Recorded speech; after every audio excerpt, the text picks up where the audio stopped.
The battery life on the S23 was the biggest concern and question mark for me going into this phone because last year's S22 battery life was absolutely terrible.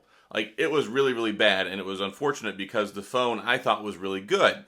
I like having a smaller phone. I like having the 6.1-inch screen, one-handed usability, the form factor is solid, but battery life is always a question mark. So once I got into the S23 Ultra and I started using that one, it really encouraged me for this phone. I actually had to wait over a month to get the S23 because I got it in the graphite color, which I like a lot. Really like the graphite color. Glad I waited on it. It just took me a lot longer to get it than most folks. So this whole time I've been using the S23 Ultra, I'm like, man, this Snapdragon 8 Generation 2 is going to have to work wonders when it comes to the battery life on this phone. So I've been using it for 3 days now. I've used it. This is the third day full charge. It hasn't completely learned my usage yet. So really still kind of flying in the dark with just normal battery life without any extra boosts from Android itself. Happy to report, yesterday was my second day on a full charge and I got down about 12-13% battery, but I had the phone off the charger for almost a day and a half. I had it off the charger for a day and 11 hours.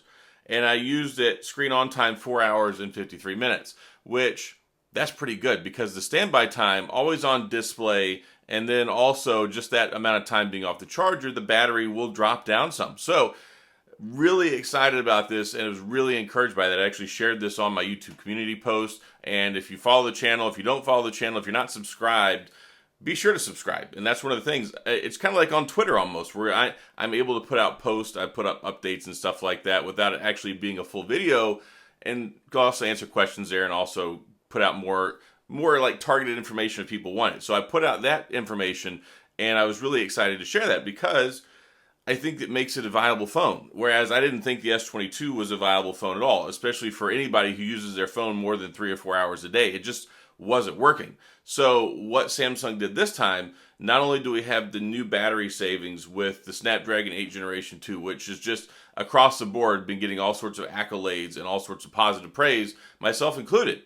I made my videos about the S23 Ultra. I said the S23 Ultra is the best phone that they made, and the S23 itself, I'm really excited about this because I don't think everybody should have to spend $1,200 to get a high quality phone. Like, you shouldn't have to spend all that money to get the flagship experience. So this doesn't have 100% of the flagship experience. It doesn't have the Quad HD Plus, but where I kind of differ on this versus the S23 Plus is it has a 6.1-inch screen instead of a 6.6, so you get more compression on the pixels. So when you have a 6.1-inch screen, it's very, very, very difficult to notice a difference between 1080p, which is full HD plus, and it's hard to notice the difference between that and Quad HD Plus or 1440p. So that's one thing right there. It still has 120 hertz refresh rate, and that was what was killing a lot of phones for the longest time.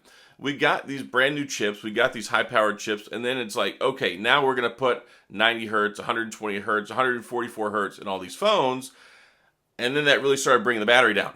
So it's like we got there, we started getting good battery life for these big flagship chips, and then the two things that killed it were 5G and then also the high refresh rates. So now we've got that under control. We've got the Snapdragon 8 Generation 2. We've got a little bit bigger battery, not a whole lot, but enough that it counts. I mean, shoot, just the extra couple hundred milliamps they went from this, and also with like the Z Flip 3 to the Z Flip 4, combined with the better, more power efficient chip, even though it is more powerful. I mean, the chip in this thing is 3.36 gigahertz. I mean, that's crazy. I mean, we're talking like desktop power performance on a computer, 3.36 gigahertz. And then there's still 7 more cores in the phone. So you've got that going for you. Then you got the triple camera setup on the back. No, it doesn't have macro. It doesn't have the telescopic telephoto. You're not getting 100 times zoom on here. But with a couple times zoom, with just the regular shots, I mean, it's still capable of shooting 8K video, which is pretty impressive considering the size of the phone. And we've also got pretty decent storage. It's got 128. I got the 256, so I got the pre-order bump up for a little bit extra storage. And then I'm going to take the case off of here. I absolutely love this slate colored gray that we've got on the phone.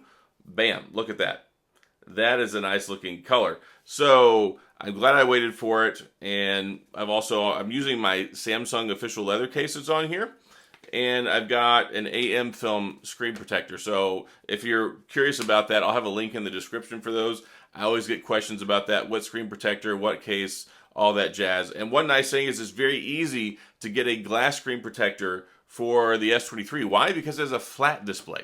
It doesn't have the curved edge display like the S23 Ultra, so you're not sitting there going like, well, which one of these are actually any good? Because most of the glass screen protectors for curved edge screens are not good at all. So again, link in the description for those. And also you can see here, it actually works really well with the ultrasonic fingerprint scanner. And this is only like a $10 screen protector.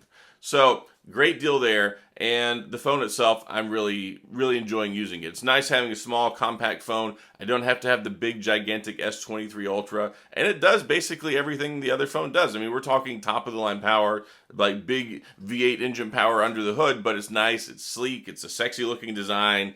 And overall, I'm a big fan of the phone. So that's all I've got in this video. Battery life promising. I'll have more on this later on in my full review, but just using it for like the 3 full days that I'm on right now, I've been very encouraged by it, and it gets 2 thumbs up so far. So that's all I've got. Tell me about your experience. If you got one of these, if you got questions about it, go to the comment section. We'll have some discussion. If you enjoyed the video, if you found this helpful, please hit the like and the subscribe button and the little notification bell if you want updates when new videos come out. And as always, thanks for being here. I appreciate you watching, and I'll see you guys next time.